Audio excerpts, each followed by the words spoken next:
the world woke up to silence, the kind that usually comes before an explosion. It was a Tuesday morning in London when the official palace communications feed, usually filled with ceremonial updates and scheduled appearances, suddenly posted something that froze millions of people in their tracks. Before we continue, please hit the like button, subscribe to the channel, and turn on the notification bell for updates.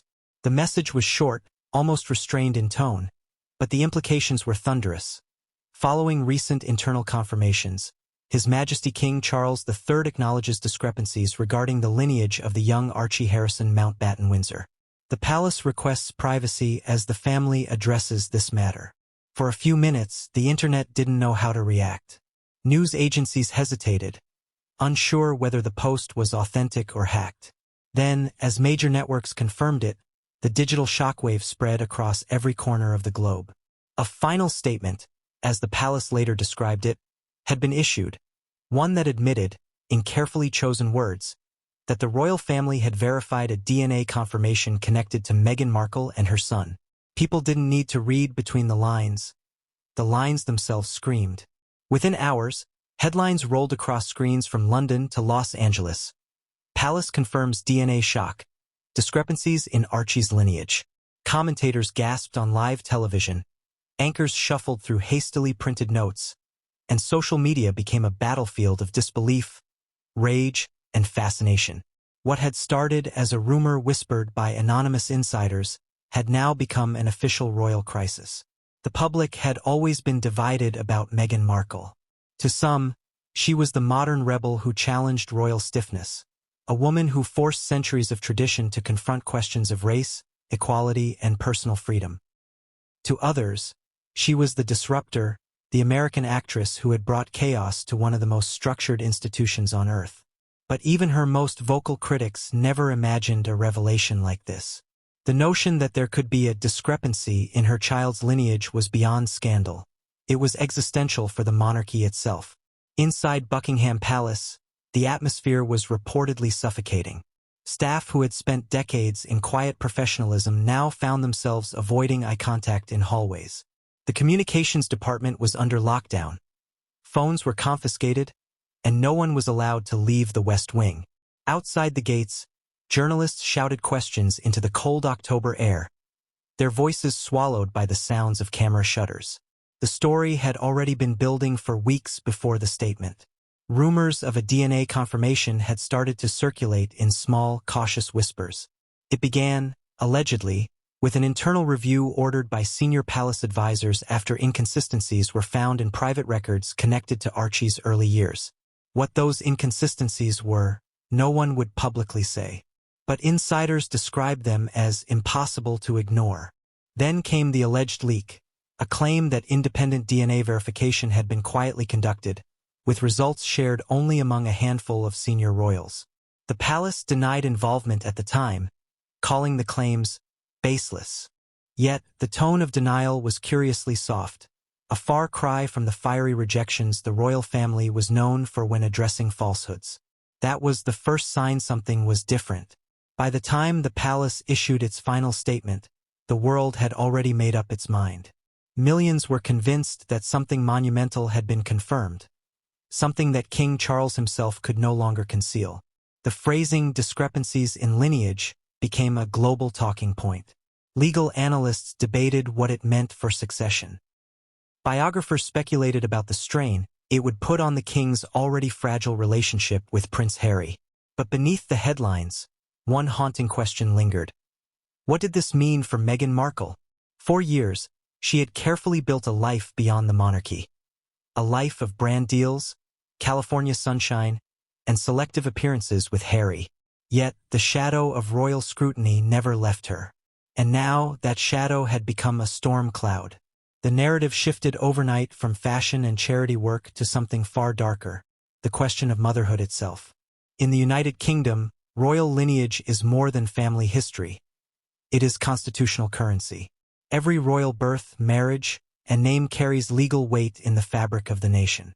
That's why the idea of discrepancies wasn't just gossip. It was potentially a threat to the very definition of the Windsor bloodline. If the allegations were true, if Meghan Markle was not the biological mother of Archie, the consequences could reach the core of royal legitimacy. Behind closed doors, sources claimed King Charles had been briefed personally by his most trusted advisors. The meeting, held in the private quarters of Clarence House, reportedly lasted nearly 3 hours. When it ended, a single statement was drafted, edited, and approved by Charles himself before being sent to Buckingham Palace communications. The final version contained no accusations, no emotional tone, just the calm precision of something that had been verified, finalized, and reluctantly accepted. For King Charles, who had spent decades rebuilding public respect after years of personal scandal, this was a nightmare reborn. The monarchy was meant to project unity and control, yet once again it found itself trapped in a story of secrets, DNA, and deception. The difference this time was the silence. No denial, no clarification, just a firm acknowledgement that something had been discovered. Meanwhile, across the Atlantic, the Sussex's Montecito estate was reportedly in turmoil. Meghan was said to be devastated and furious, while Harry remained unreachable for hours. Paparazzi lined the winding roads near their mansion, helicopters hovered above, and security teams expanded their perimeter. Friends close to the couple claimed Meghan had locked herself away, refusing to make any public statement. "She's processing it," one insider said. "She feels betrayed, not by Harry, but by the system that allowed this to happen." Television networks replayed footage of Meghan's past interviews, her voice trembling as she described her struggles within the royal institution, her desire for privacy, her constant fear of being misunderstood. Now, those same clips were dissected for hidden meaning. Was she protecting herself all along? Had she been hiding a deeper truth? Every minute brought new speculation. Some claimed the discrepancy involved surrogacy. Others believed the issue was with records, not biology. But the truth remained locked behind the palace gates, guarded by layers of discretion and duty. The world only knew what the palace chose to reveal, and what they chose to reveal was enough to ignite global shock. Even those within royal circles struggled to process the magnitude. Princess and, ever the pragmatist, was reportedly livid about how the situation was handled. Prince William, according to multiple sources, advised restraint and calm, insisting the family focus on protecting the institution above all else. King Charles, however, was described as weary, his voice breaking as he told aides, "It's time the world knows the truth, and then we move on." That decision, simple as it sounded, would go down as one of the most consequential in modern royal history. As the hours passed, news cameras gathered outside Buckingham Palace like vultures waiting for movement. The iron gates remained shut, and the royal flag fluttered silently in the wind. Inside, the staff maintained their routines. Tea served on time, corridors swept, flowers replaced, as though normalcy could disguise the chaos beneath. The statement's timing was deliberate. Released in the early morning, it gave global media just enough time to react before official spokespeople began scheduling press briefings. It was the palace's way of controlling the narrative before it spun completely out of hand. Yet, once the words DNA confirmation entered the public domain, control was no longer possible. The story was no longer just about the royal family. It had become a global morality play, about truth, secrecy, power, and the human desire to know what's hidden behind palace walls. Every nation interpreted it through its own lens. In the United States, it was framed as a betrayal of privacy. In Britain, it was a constitutional shock. In the Commonwealth, it raised questions about monarchy itself, whether an institution built on bloodlines could survive the age of transparency. And then there was the human side, a child caught in the middle. Archie, still a toddler when the world began dissecting his identity, had no voice in this story.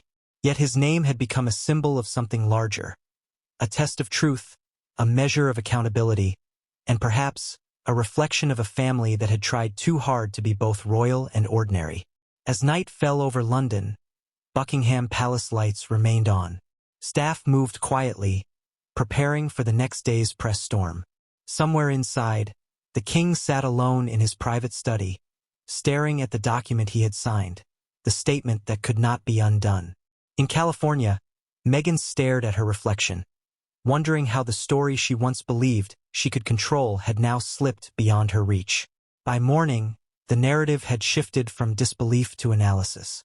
Experts appeared on morning shows, dissecting every line of the statement. Legal minds debated potential implications for royal succession laws. DNA specialists explained how verification could have been conducted discreetly. Even clergy weighed in, calling it a moment of reckoning for the moral fabric of monarchy. The truth was still incomplete, but the damage was total.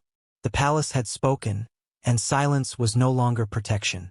For the first time in modern royal history, a single phrase had shattered the illusion of perfect lineage. And so, the question echoed through every newsroom, living room, and palace corridor. What exactly did the DNA confirmation reveal? And why did the palace wait this long to admit it?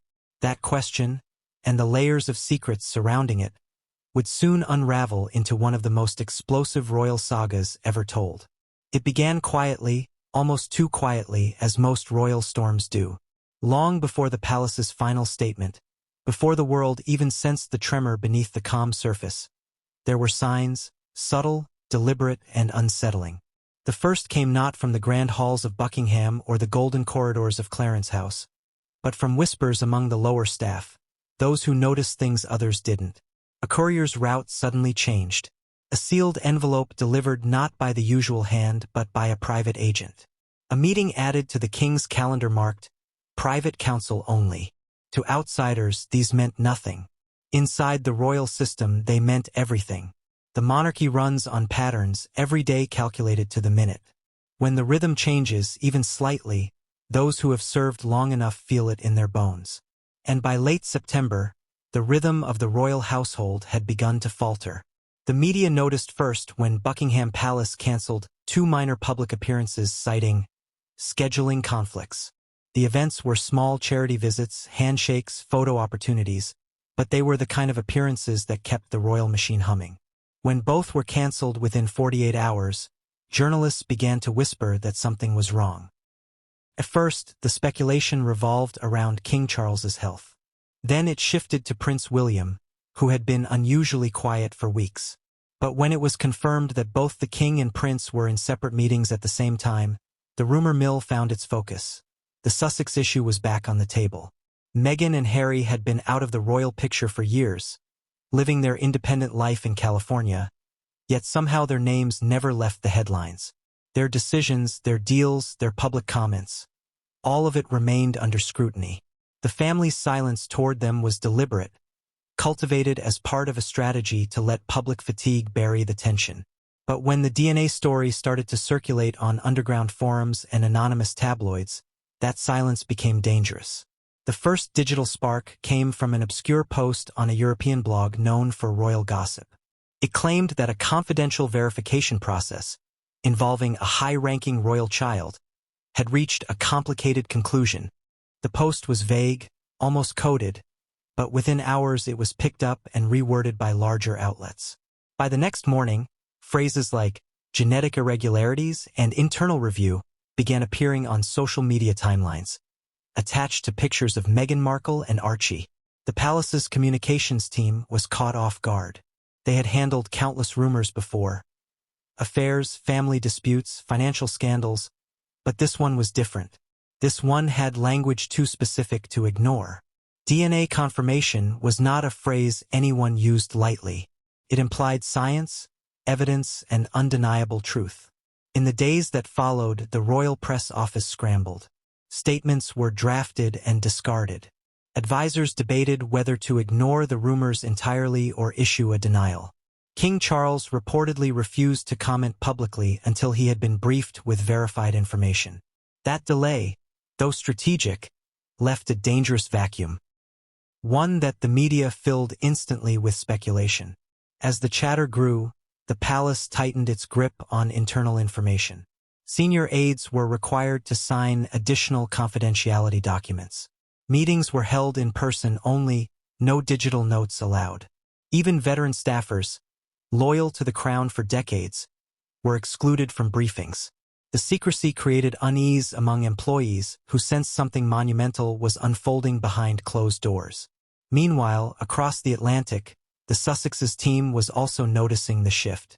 Meghan's spokesperson, normally quick to respond to online stories, maintained an unusual silence. Harry was photographed looking tense during a public outing, avoiding questions from reporters. Within their Montecito circle, rumors of a private family situation began to circulate. The British tabloids seized the moment. DNA drama at Buckingham? Blared one headline. Another asked bluntly, who is the palace trying to protect? Overnight, the speculative tone turned accusatory. Television panels were assembled to discuss the matter, with legal experts, royal biographers, and genetic consultants all weighing in on what could possibly justify such rumors. Inside Buckingham, chaos brewed beneath the calm exterior. The king's senior communications secretary held late-night meetings with legal advisors and family representatives. The mood was grim. The issue, as one source later described it, was too sensitive for denial, too dangerous for confirmation. Every possible action carried risk. Denial could invite proof from external sources.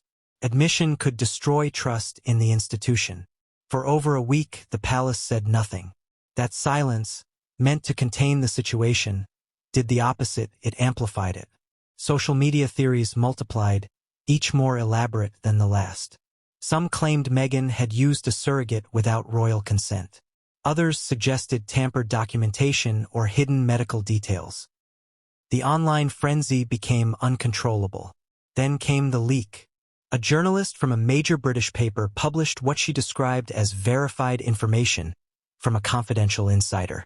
Her report claimed that a DNA review had indeed taken place months earlier, initiated after internal inconsistencies were flagged within the royal archives. The article avoided naming Archie directly but made references clear enough for readers to connect the dots. She wrote that the review involved 2 senior members of the family and an independent laboratory bound by non-disclosure terms. The story broke at dawn.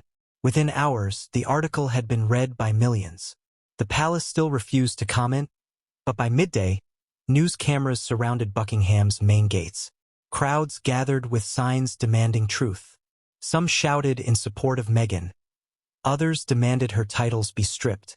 In Parliament, a few MPs were even questioned about potential constitutional implications should the rumor prove true. The monarchy, though symbolic, remains intertwined with Britain's legal foundation. Questions of lineage are not just personal.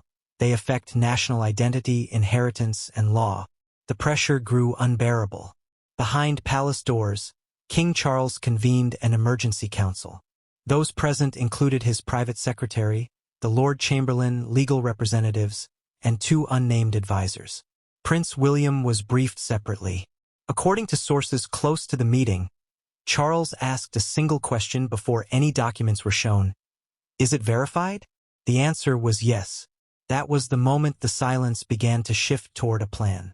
The palace would not deny. They would not accuse. They would confirm only what could not be hidden any longer. Yet before any official statement could be drafted, the story spread to America. Cable networks devoted entire segments to it. Analysts debated what discrepancy might mean. Was it a clerical issue, a technical error, or something deeper? The more the palace waited, the more the narrative escaped their control. In the middle of this chaos, ordinary Britons felt a strange mix of shock and fatigue. For many, this was not just another royal scandal, it was a collapse of trust. The monarchy had always prided itself on dignity and continuity, even during crises. But this was different. This was biology, blood, and truth. It struck at the one thing the monarchy could not spin: lineage. In Kensington and Westminster circles, phones rang without pause. Advisors whispered updates in corridors, ministers held briefings, and constitutional experts warned that if the palace did not act soon, speculation could turn to institutional doubt. That night, while television anchors repeated phrases like, "the most sensitive revelation in royal history," Buckingham's press office was still rewriting drafts of their statement, each version softer than the last. Inside those walls, a few insiders reportedly argued that releasing anything would destroy Meghan and Harry's remaining public standing, worsening the already fractured royal image. Others believed silence was cowardice, that a partial truth would only make things worse. King Charles listened quietly, his expression unreadable. When asked what his final stance was, he replied, "If we have verified it, then we owe it to history to record it." Those words sealed the decision. The palace would confirm the discovery but not elaborate on it. Every adjective, every comma, would be carefully chosen to avoid accusation while acknowledging the facts.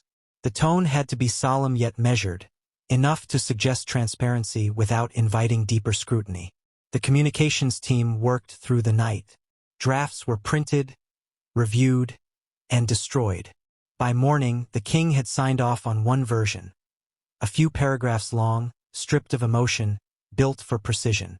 The release would be described as final, a word meant to signal closure.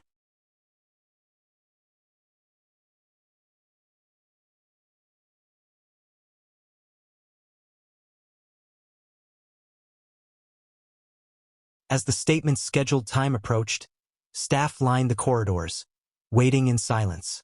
The senior aide responsible for publishing it described pressing the send button as an act of history. Within minutes, it was live. Outside, reporters felt their phones vibrate simultaneously. The notification hit devices around the world. Palace releases final statement after DNA confirmation. Crowds erupted. Camera crews ran toward the gates. News channels interrupted broadcasts. The shockwave was instant. Even veteran anchors were momentarily speechless before the words came tumbling out.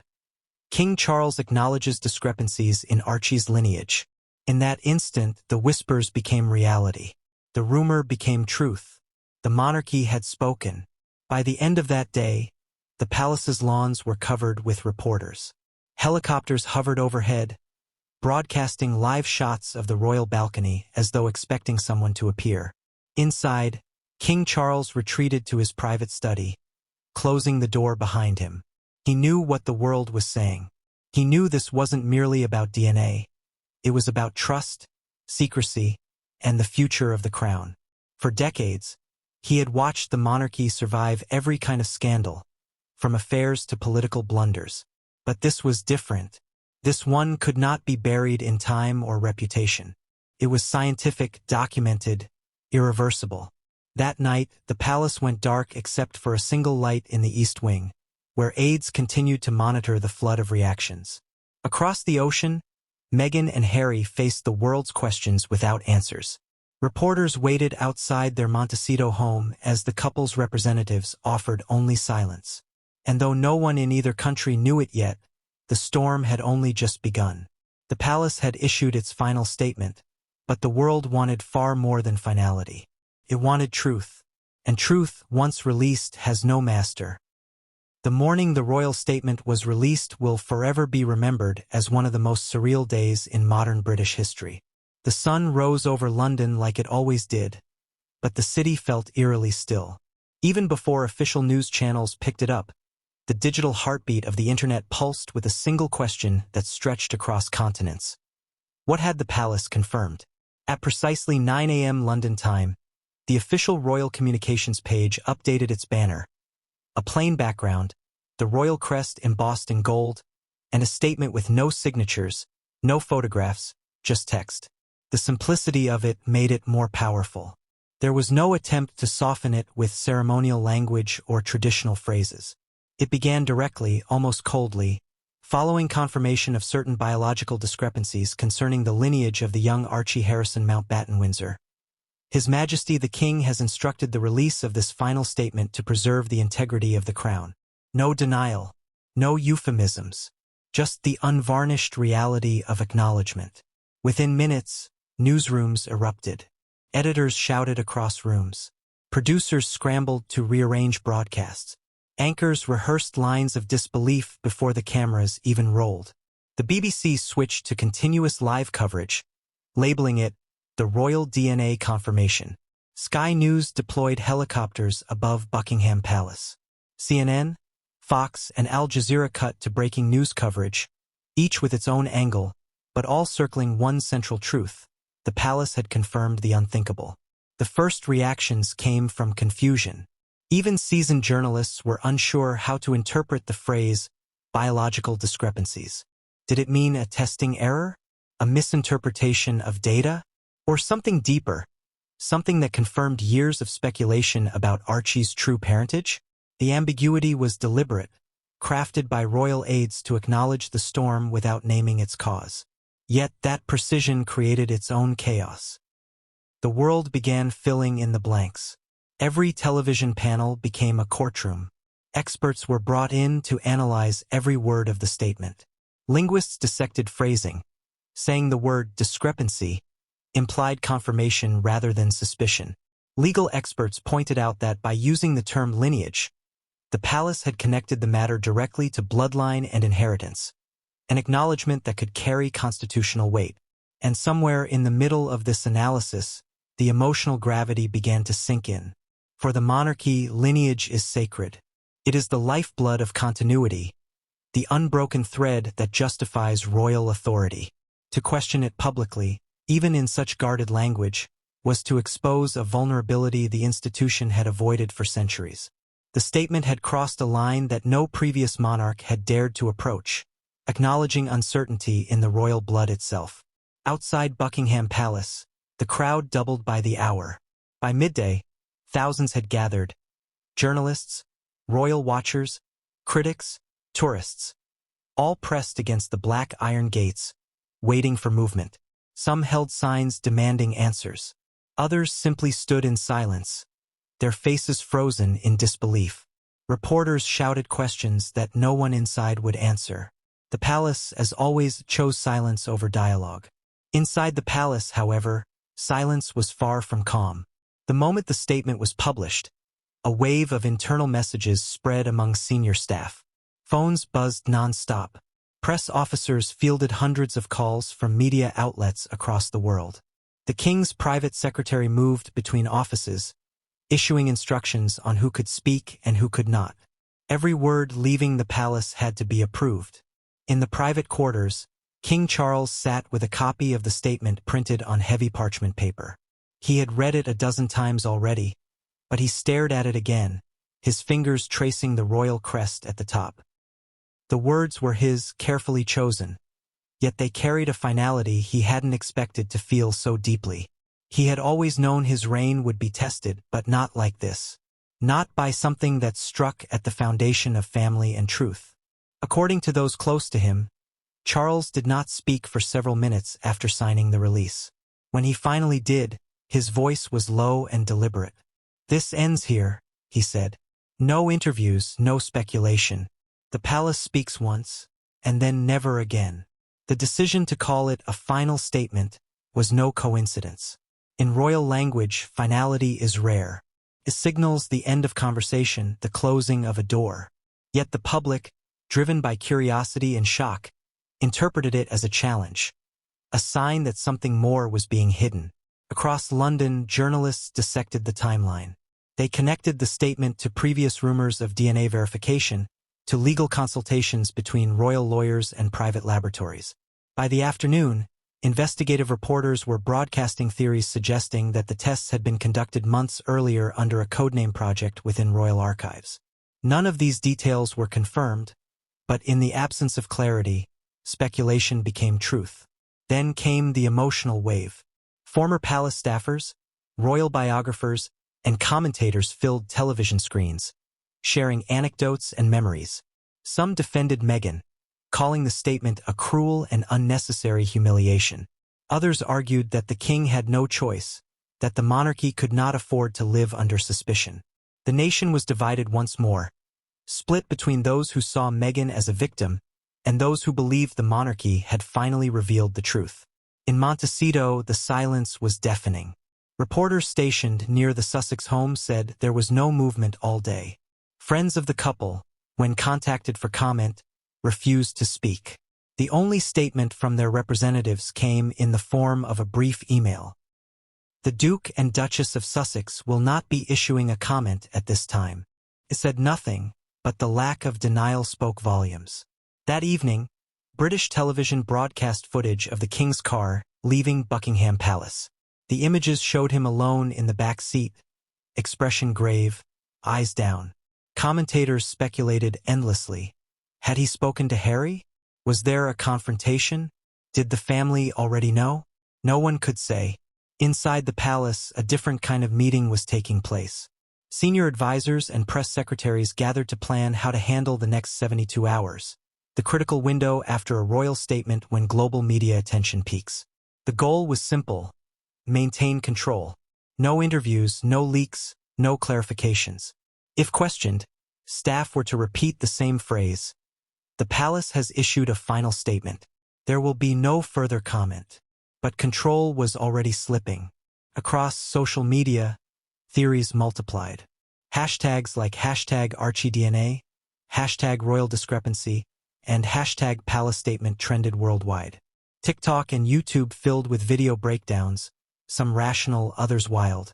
A few content creators even claimed to possess exclusive evidence, feeding the frenzy further. By nightfall, the statement had transformed from a single document into a global spectacle. News channels in Australia, Canada, and India devoted special programming to it. American talk shows opened with monologues about royal transparency. In Paris, newspapers compared the situation to historical European scandals. The British monarchy, once seen as a symbol of stoic continuity, was now front-page drama once again. For royal watchers, the shock wasn't just about the claim itself, but about the timing. The king had waited months to respond, choosing to issue the statement long after rumors began. Why now? What had forced his hand? Those close to the palace suggested that leaks were becoming too detailed to suppress. The institution had chosen revelation over humiliation. Better to control the message than let others define it. Still, that strategy came with a price. Every revelation, even partial, invited more questions. And the lack of detail made the story even more mysterious. People wanted names, timelines, answers. The palace gave them none. Inside the Royal Communications Office, one young staffer described the atmosphere as a funeral of certainty. Everyone knew that nothing about the royal image would ever be the same again. Centuries of myth built on the idea of pure, traceable bloodline had just been cracked open. The monarchy's modern struggle, to remain relevant in an age of truth and transparency, had reached its peak. Meanwhile, the queen consort's absence did not go unnoticed. Camilla had cancelled her engagements that day, citing health reasons. In private, she was said to be furious about how the crisis was handled. Her counsel to the king had reportedly been to wait, to let time dull the rumor before making any public admission. Charles, however, believed that silence had already cost too much. At around 10 p.m., the palace windows glowed faintly from the inside. Advisors continued to monitor coverage. Reports from international embassies began to arrive. Some allies expressed quiet support, others concern over stability. Even the Prime Minister's office released a cautious statement saying the issue was a family matter, with no constitutional impact. The subtext was clear. They wanted distance. And yet, for all its precision, the palace's statement achieved what no denial could. It ended speculation about whether a test had taken place. The DNA confirmation was real. What it revealed remained unspoken, but its existence alone was enough to unravel years of narratives. Somewhere in Montecito, Harry was said to be pacing restlessly, refusing interviews and phone calls. For him, the public humiliation was unbearable. The monarchy he once fled had now reopened its gates not for reconciliation, but for judgment. Meghan, insiders said, was in tears. She feels she's being erased, one source confided, as if they're taking everything away, piece by piece. Across the ocean, the British people debated what the monarchy had truly gained. Transparency or tragedy, strength or exposure. For some, Charles's acknowledgement was an act of duty, putting truth before protection. For others, it was betrayal, an unnecessary airing of family pain that damaged the entire royal legacy. The night closed with London's skyline illuminated by camera lights. Buckingham Palace stood as it always did, but something intangible had changed. The building, once a fortress of mystery, now felt like a stage where every whisper echoed across the world. In the quiet hours after midnight, A senior advisor entered the king's study for the last briefing of the day. Charles sat at his desk, reading a stack of newspaper headlines. Without looking up, he asked softly, "Has there been word from my son?" The advisor hesitated before replying, "None, Your Majesty." The king sighed, folding the papers neatly and placing them aside. "Then let the silence speak for all of us," he said. Outside, the cameras kept rolling. Inside, the monarchy braced itself for the aftershock. The royal statement had been made. The truth was no longer a secret. It was now a sentence written into history. And as dawn approached once more over London, the nation understood that something irreversible had happened. The world would never look at the royal family the same way again. Long before the palace dared to utter the words biological discrepancies, the DNA confirmation itself had already happened, in secret rooms and under conditions few outside the monarchy could imagine. It began, as most royal crises do, not with chaos but with a whisper. An observation buried in paperwork, a pattern that didn't add up, and a question someone finally had the courage to ask. The first spark reportedly came from the Royal Archives, a department known for its absolute precision. Every royal birth is documented with meticulous detail, bloodline charts, legal witness forms, and private medical records sealed under the sovereign's authority. When archivists reviewing a set of files related to lineage documentation for future succession noticed missing data in Archie Harrison Mountbatten Windsor's file, they flagged it quietly. Normally, such inconsistencies were minor clerical oversights. But this time, what was missing wasn't a signature or stamp. It was something far more critical: the sealed certification that tied the child's biological record directly to both royal and maternal bloodlines. That absence started a chain reaction. Within days, the king's private secretary was briefed. He ordered an internal audit to determine whether the document had been misfiled. When weeks passed without explanation, a private inquiry was opened under the code name Project Clarion. The objective was simple but extraordinary: verify the lineage of the royal child without public knowledge, using all necessary scientific and legal discretion. 3 individuals oversaw the process, one from the palace, one from a private legal firm, and one from the King's Scientific Advisory Board. None were allowed to communicate outside secure channels. They worked quietly, arranging confidential cooperation with a private genetics laboratory operating in Switzerland, chosen for its history of discreet work with European nobility. Samples were acquired under royal directive. How exactly that happened remains sealed, but insiders suggest it involved pre-existing medical materials stored legally within the palace's archives.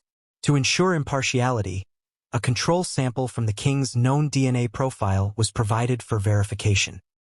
The lab was instructed to test for maternal consistency, matching genetic markers that would confirm biological relation between Meghan Markle and Archie. When the data came back, it did not align. The details remained classified, but multiple sources confirmed that the results showed partial genetic inconsistency between the recorded maternal data and the child's profile. The lab's report included a formal note advising that results indicate a non-maternal relationship at the biological level. The phrasing was clinical, but its meaning was devastating. The findings were delivered to Buckingham Palace in a sealed diplomatic pouch. It was King Charles himself who read them first. Witnesses recall that he said nothing for a long while, only staring at the report before locking it in his private safe. Hours later, an emergency meeting was called with the Lord Chamberlain and 2 senior advisors. None of them spoke publicly afterward, but word spread through inner circles that something irreversible had been confirmed. For the palace, this revelation posed not just personal anguish but constitutional risk. Lineage defines legitimacy within the royal hierarchy. If Meghan Markle was not the biological mother of Archie, the boy's position in the line of succession could be called into question, not because of worth or upbringing, but because of blood, the oldest and most unyielding law in monarchy. Within days, discreet legal consultations began. The king sought clarity on what a discovery like this meant under British law. Could the Crown publicly acknowledge it? Would it require Parliament's involvement? The answers were murky. No precedent existed for such a scenario in modern history. As the legal analysis continued, the human element began to unravel behind the scenes. Reports suggest Prince Harry was informed privately several weeks before the public statement. The meeting was arranged under the guise of a family discussion at Clarence House. According to one witness, Harry arrived unaware of the true purpose, expecting a conversation about media strategy. What followed left him shaken beyond words. King Charles reportedly handed his son the sealed report and said simply, "You need to read this yourself." Harry's reaction was immediate disbelief. He read the summary once, then again, his face turning pale. Sources say he refused to accept it, insisting that there must have been an error. The king, visibly emotional but restrained, told him the data had been verified twice. "I had to know," Charles said quietly, "for your sake and for his." The days that followed were said to be filled with silence between father and son. Harry returned to California soon after, declining to comment or engage further. For a time, the palace believed the matter would remain private. But nothing inside the royal ecosystem stays hidden forever. The existence of Project Clarion leaked to a handful of insiders, and from there the slow bleed to the press began. When the first whispers appeared in online gossip columns, royal aides were instructed to deny knowledge. But privately, damage control strategies were being mapped out.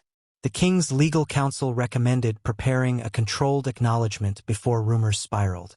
The communications department argued for total silence, fearing that any statement would confirm the story's authenticity.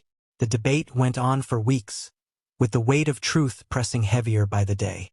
Meanwhile, inside the palace, the scientists involved in the testing were bound by confidentiality, but haunted by what they had uncovered.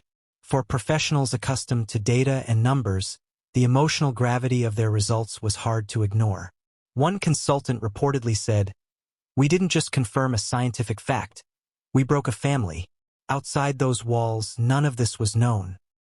The world carried on with its usual fascination for royal fashion and charity appearances, unaware that one of the monarchy's deepest secrets was being contained behind layers of protocol. But subtle signs began to leak through the cracks. A previously planned family portrait project was indefinitely postponed.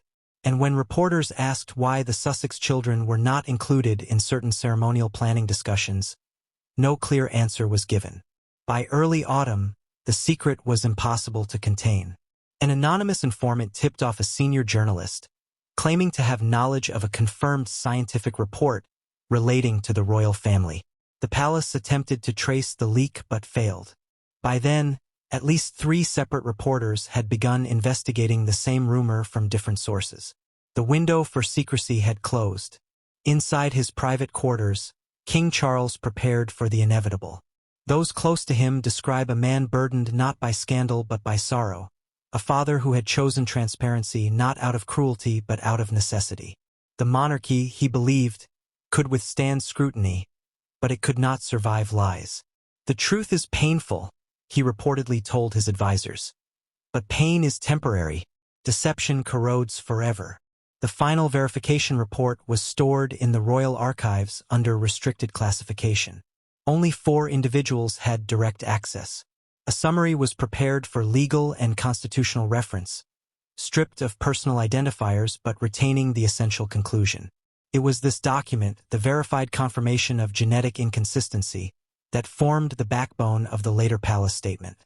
When the truth finally reached the public weeks later, most people never saw the data or the charts or the sealed folders bearing laboratory stamps. They saw only the result. A brief paragraph released under the royal crest that told the world what science had already proven months before. Yet within those few words lay an entire story of quiet desperation, sleepless nights, and impossible choices. The emotional toll within the royal household was immense. Staff who had served through generations said they had never seen such tension. Footmen whispered in corridors, housekeepers avoided eye contact, and longtime aides who once referred to Meghan with respect now spoke her name in uncertain tones. There was a sense of mourning, though no one could define exactly what had been lost: the image, the trust, or the illusion of unbroken lineage. For Harry, the revelation reportedly tore open every wound he had tried to heal since leaving the United Kingdom. Friends described him as restless, conflicted, and heartbroken. For Meghan, the silence was strategic. Her team knew that any public defense could be dissected beyond repair. They chose to wait, hoping the storm might fade. But the storm only grew stronger, fed by the very absence of her voice. By the time the palace's statement was issued, the DNA confirmation had become both a fact and a symbol, a reminder of how truth can destroy even the most powerful institutions. The monarchy, built on centuries of myth and ritual, had been forced to confront a reality grounded not in tradition or rumor, but in science. Late one evening, as London's sky turned gray with drizzle, the king reportedly stood by his study window, watching the lights flicker over the palace courtyard. To one aide, he said quietly, "It's strange, isn't it? For all the crowns and titles, it was a test tube that decided what history would remember." The aide said nothing. There was nothing left to say. In the days that followed, the world would debate the implications endlessly. How the testing was done, who ordered it, what it truly proved. But inside the palace, those questions no longer mattered. The confirmation had been made, the statement released, and the truth, whatever pain it caused, had been recorded. For the monarchy, this was more than a crisis. It was a transformation. The old world of secrecy and silence had given way to an age where science and accountability reigned. The royal bloodline, once protected by myth, had been measured, analyzed, and declared flawed. And though the palace tried to present the story as resolved, the world knew it wasn't. DNA may have confirmed the science, but it had also unleashed something more human: doubt, heartbreak, and the uncomfortable realization that even those born into crowns are not immune to truth. The confirmation was complete. The legacy it left behind had only just begun. Before the world ever heard the words DNA discrepancy, before scientists were called and lawyers drafted documents, the secret had already taken root deep within the private walls of the monarchy. It began years earlier, quietly, deliberately, and surrounded by silence so dense that only those closest to the center could sense it existed. It was a secret not born out of accident, but out of fear of scandal, fear of exposure, fear of losing control. In the months following Archie's birth in 2019, the palace was already uneasy. Behind the public smiles, something wasn't right. Observers noticed details that didn't fit: an unusual delay in the release of the official birth certificate, conflicting reports about the hospital, even inconsistencies in who attended the delivery. At the time, royal watchers dismissed it as media paranoia. But within the palace, whispers began to circulate among senior staff. Documents were sealed faster than usual. Routine verifications, normally signed by the Queen's registrar, were quietly redirected. Then there was the matter of the photographs. The first official pictures of baby Archie were released days after his birth, but even that moment carried an air of tension. Insiders later revealed that the announcement had been heavily negotiated between Meghan, Harry, and royal aides. Meghan insisted on control over what images were shared. Palace staff, used to strict documentation protocols, found themselves excluded from the process entirely. It was unprecedented, one staff member recalled. Every royal child is documented a certain way, except this one. That deviation was the first fracture. In the months that followed, the Duke and Duchess of Sussex began distancing themselves from royal procedures altogether. The christening was private. The godparents' names were withheld. Official photographers were replaced by personal ones. And yet, no one outside the family understood why. To the public, it seemed like Meghan and Harry simply wanted privacy. But to insiders, it felt like something else: avoidance. Years later, as the DNA story surfaced, many within the institution looked back on those early decisions with new understanding. They were not random acts of independence. They were calculated acts of concealment. And somewhere in that concealment, the truth about Archie's origins was buried. The real turning point came in late 2020, months after the couple had moved to California.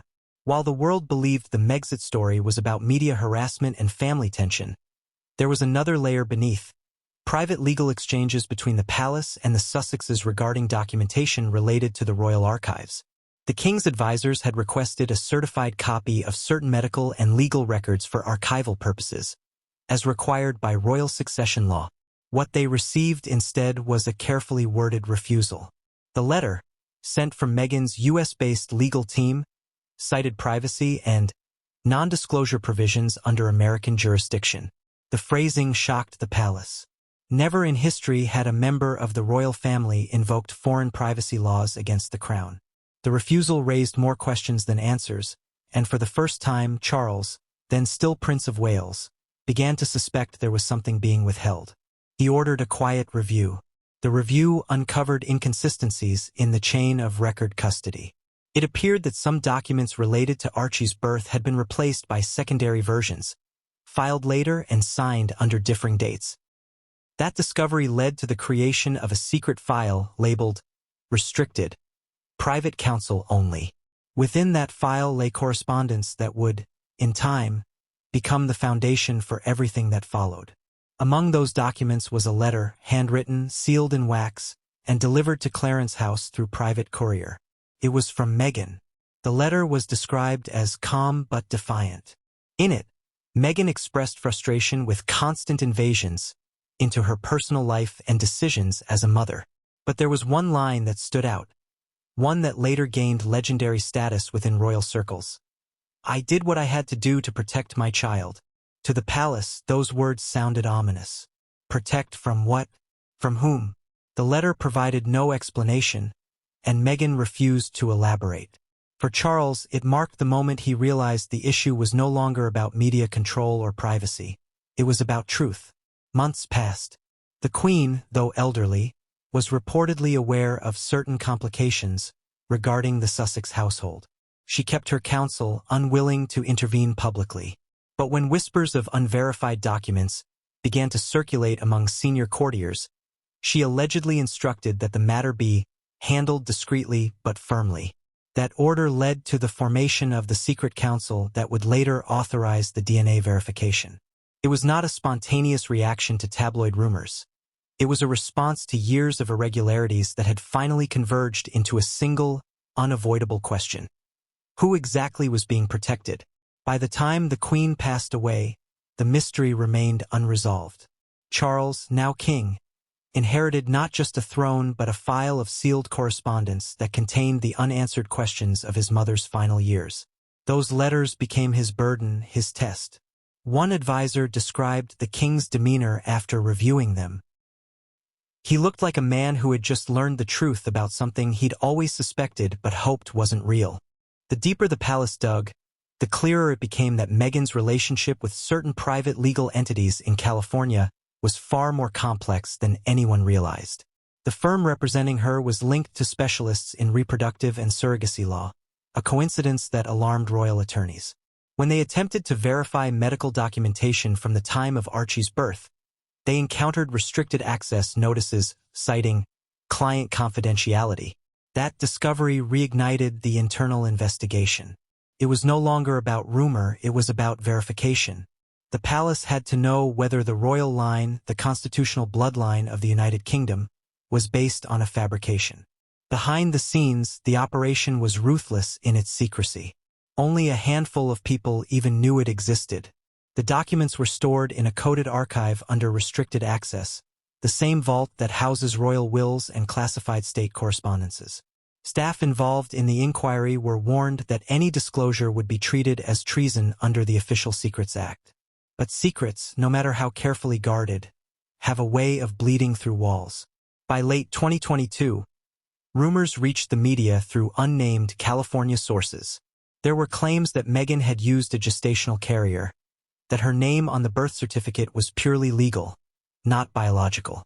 These claims were impossible to verify, but they carried enough smoke to suggest fire.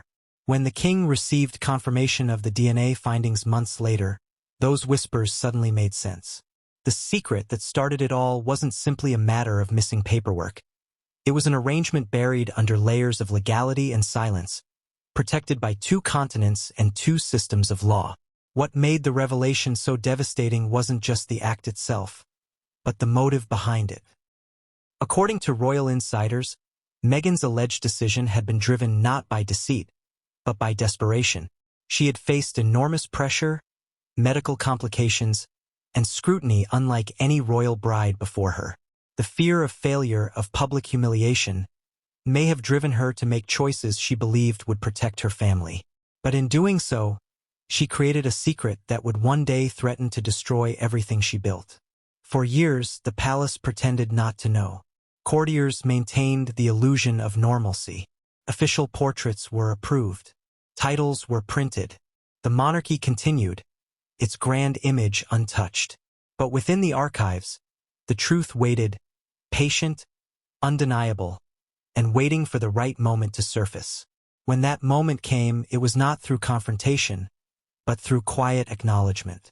The palace never accused, never condemned. It simply confirmed what science already had. And in doing so, it brought to light the truth Meghan had tried to keep buried. A truth born not of malice, but of fear, and one that changed the course of royal history. Behind every headline, every televised debate, there remains that first moment, a letter sealed in wax, delivered in silence, containing 9 haunting words that began it all. I did what I had to do to protect my child. The nation knew him as the smiling toddler in a navy peacoat, the little boy who waved from behind a palace window as snow fell over Northvale. In official portraits, Arthur de Vere was always framed by warm light, his curls arranged by invisible hands, his small fingers clutching a wooden toy carved in the shape of a crown. He was innocence packaged as heritage, a living promise that the monarchy would carry on long after arguments quieted and headlines faded. People didn't just see a child. They saw continuity. They saw the future. That was before the statement. Before the carefully constructed narrative cracked open and a single phrase fell out. Biological discrepancy. Before the crown admitted, in the barest possible language, that something about the little boy at the center of Northvale's hopes didn't match the records that defined a dynasty. In the quiet that followed, a question rose like mist across the kingdom.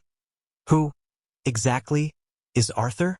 The answer began, as so many answers do in Northvale, in paper. Paper was the monarchy's memory.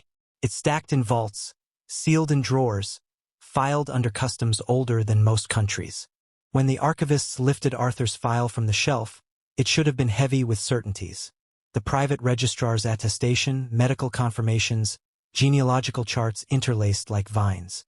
Instead, the folder felt thin in weight, thin in confidence.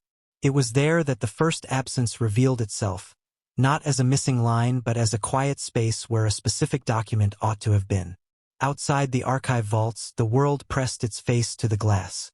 Photographers loitered at the palace gates. Talk show hosts staged panels with geneticists and constitutional scholars. In schoolyards, children whispered questions their teachers weren't prepared to answer.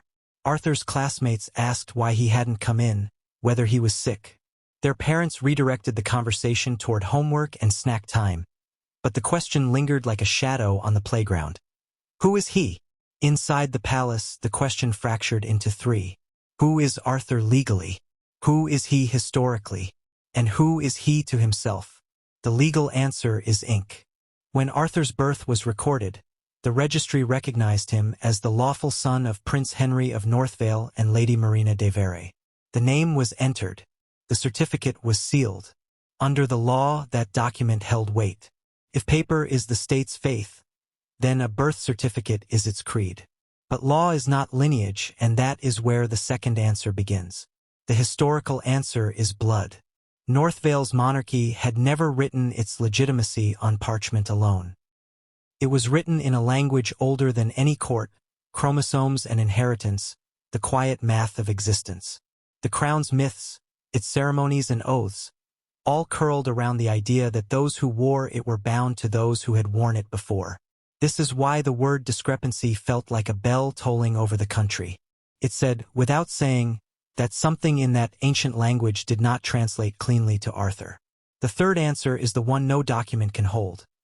The answer of a life being lived by a child who had no part in choosing the stage he was born on. And that answer demanded the most care of all. Arthur's room overlooked the East Gardens where, in the warmer months, he raced among hedges wearing a cape tied with a shoelace, convinced he could fly if he ran fast enough. He climbed the low wall at the path's turn and called it his mountain. His favorite story, read to him by a soft-voiced nanny, was about a lighthouse keeper and his daughter who saved ships from storms using lanterns they made themselves.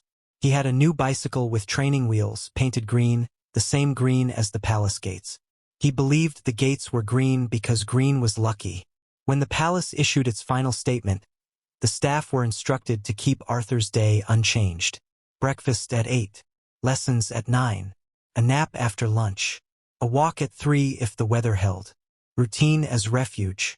No one spoke the word discrepancy around him.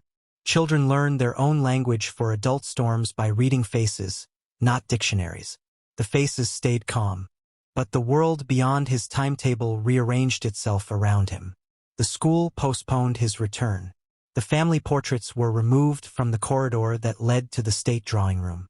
The Morning Post, once a gentle litter of invitations and charitable updates, arrived as a stack of white envelopes with the weight of accusation. The head gardener found a letter tied to the iron fence with string that read simply, "Protect the boy." Even inside a fortress, sympathy can find a way in. Came from unlikely corners. A union of hospital nurses released a statement reminding the country that children are not battlegrounds. A famous footballer who'd grown up in foster care posted a message. Family isn't just blood, it's who shows up. A letter arrived from a class at a public school in the north. 12 uneven signatures beneath a drawing of a castle with a smiling boy in the window and a speech bubble that said, "It will be okay." The palace press office did not respond to any of it. They built a wall of silence around the boy, not out of disregard for the nation's concern, but because the nation's concern, however well-meant, had turned into a tide. The wall was the only thing that kept the tide from drowning him. But walls don't answer questions. And the question remained, sharpened by each news segment and each whisper in each cafe. Who is Arthur? For some, the question was a weapon to be brandished against Lady Marina. For others, it was a test of Prince Henry's loyalty, as if lineage could be measured by a man's posture under fluorescent light at a press conference. For a smaller, quieter group, the question hurt for a different reason. They weren't interested in scandal. They were interested in fairness.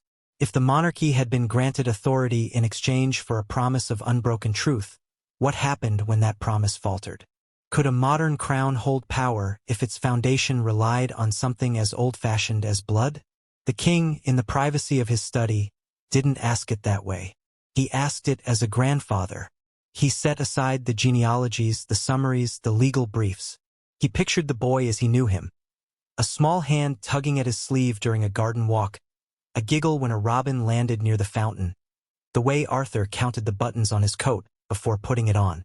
He asked it like this: what gives a child his place in a family? The answer came back to him from a place older than any throne. Love and duty. Both are choices, both repeated daily, both unaffected by the secrets adults tell themselves to sleep at night.